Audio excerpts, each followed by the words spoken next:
Hey guys, welcome back. This is part 2 of how to get better at Call of Duty through using knives only. Got a pretty good gameplay for you today. Stick around and we'll see what I can teach you.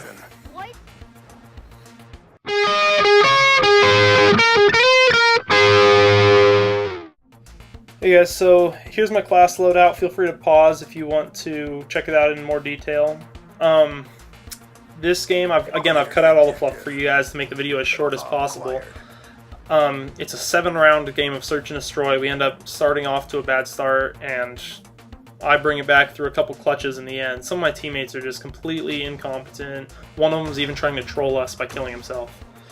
But we don't let that stop us from getting the win. Here I notice there's 2 guys middle. Right here I hear him start to mantle. There you go. Get one, get 2. That second kill was kind of lucky just because of his bad aim. I speed up through this part just because I run around with no action for such a long time, trying to find the last 2 guys. But you'll notice the kinds of routes I take. Sometimes I backtrack on myself, sometimes I take routes where there isn't very much traffic, and that's because I'm not interested in patrolling that route. I'm using that route as a way to get somewhere else that I do want to patrol without having to go through any long lines of sight. Here I see one guy on top center, but by being aware of my minimap, I notice, oh, I have 2 teammates there. They've got it. And sure enough, they pick up the kill with no problem. They have 1 guy left, and we're just waiting. I know my teammate's going to plant, and we can wait for it. At this point, I'm sitting here, I'm listening, I'm watching, and I hear this little click. You probably can't hear it in the video, but I hear a click, like an empty gun firing. And I notice that it's right behind me, so he's either in the tube of the plane behind me, or even a little bit further behind that. Sure enough, there he is. I see he's on reload, so I go in for the knife. Get ready for the next By waiting for an enemy to be on reload, you can pick up a lot of kills. I mean, my teammate chose to get in that gunfight. It wasn't like I was using him as bait, but since he got in that gunfight, I was able to use his misfortune to my advantage. So we won the first round. We're going in. I rushed left side last time. I decided that I killed 2 guys over there. They're expecting me. I'm going to rush right side this time. This is kind of one of the important things, is to get to the halfway mark. So kind of the halfway point between your spawn and theirs. That way, especially if you're using a mobile weapon like an SMG, a shotgun, something like that, you can usually beat them to that center point. And if you know the center points, just roughly, just based on playing the game enough, you will be able to sit there. You don't have to sit there very long, maybe 3 or 4 seconds, and wait for them to rush past you and get an easy kill. You'll notice on this last guy, I saw him below me, and I didn't jump down to get him right away. I ran down that sloped, wing of the plane or whatever, even though it was a longer route, because by jumping off, I would have made a loud noise. In that situation, stealth was kind of all I had, and so by jumping off, I would have made the loud noise, lost my advantage. He could have turned and killed me. I didn't see anyone right side last time, so I figured it's safe to rush that way again. Watch, I'm sitting here 1, 2, 3, only 3 or 4 seconds I'm sitting there waiting for them to rush past me. Somebody's behind me. I see it on the UAV. I jump out the window and take the immediate kind of loop around to get him.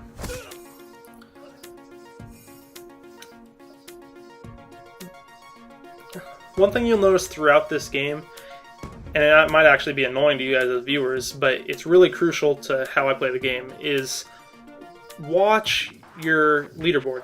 If you have constant awareness of the leaderboard, how many of your teammates are alive, how many of their teammates are alive, and not only that, but how many kills some of their team has, then you can say, oh, we've got 5 guys, they've only got 2, I saw somebody fire over there.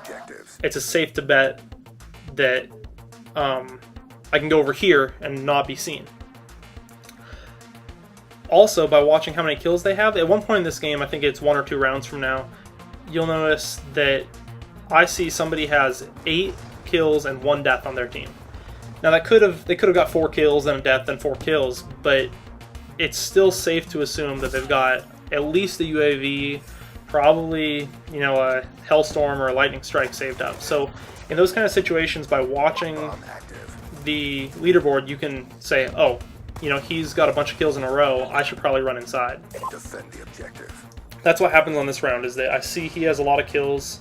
He had 8 kills by the end of that round. I go right inside to the tube of the plane, and sure enough, just like we expected, he calls in his Hellstorm missile.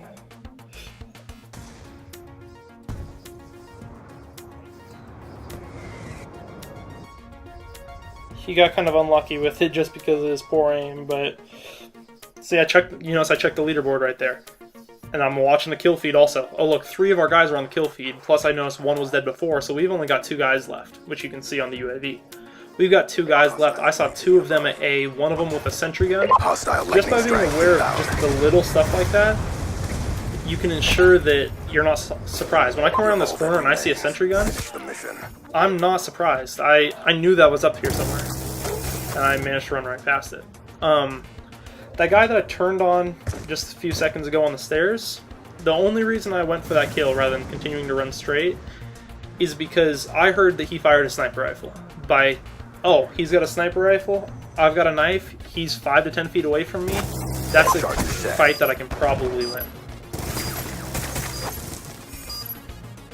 I get the defuse, and he ends up killing me, but I clutched the round, so that's not too bad. Good job, SEALs. Get ready for the next round. Come into our last round now on defense. I don't like the move I did right here. You notice I knifed him, and rather than going straight for the defuse, I stood back up to like watch for his other teammate. And I don't know why I did that. That was just a poor move, flat out. I should have gone straight for the defuse, got that over with before he could even get back to me. That might have even saved me a death. Here I noticed on the scoreboard, hey, we're down a guy just because of teammates rage quitting. They take that rush. That's the most popular rush spot on this map. Everyone wants to rush left side on offense. And so you have to be very careful if you're rushing right side on defense so they can't get you. Here, this is just a little bit of luck, followed by a little bit more luck. I hear another guy coming. But by being in an area where I can keep all of the engagements at 5 to 10 feet, and without them being able to see me before I can see them, I can kind of expect to win those. Here's a good instance of, you'll see that I always try to keep my shoulder to the wall. By keeping your shoulder to the wall, you become less visible, you don't just stand out, and also most of the cover is usually along the walls, so by keeping your shoulder to the wall, you can avoid situations where you'll just be caught out in the open and picked off. Here I waited for him. I saw him a long time before he started to plant, but I waited for him to start the plant before killing him, because I saw that he probably had an SMG, and that wasn't... I don't want to get in a fight with him at 20 or 30 feet when he's got an SMG.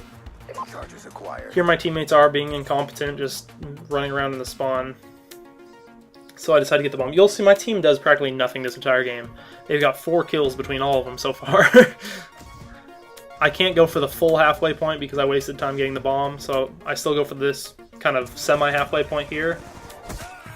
End up picking up a kill on a guy that I knew would not be able to react in time. That's one thing about this game, is that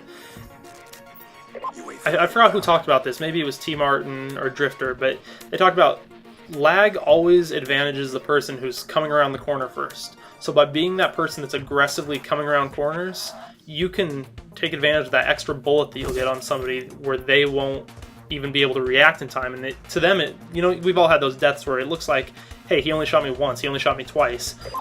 You can take advantage of that by being that person that always comes around the corner first. Here I win the game, 4-3, 15-4. Thanks for watching. If you guys enjoy the gameplay, I'm going to have a part 3 up soon, probably next week. Please rate, comment, and subscribe. Thanks for watching.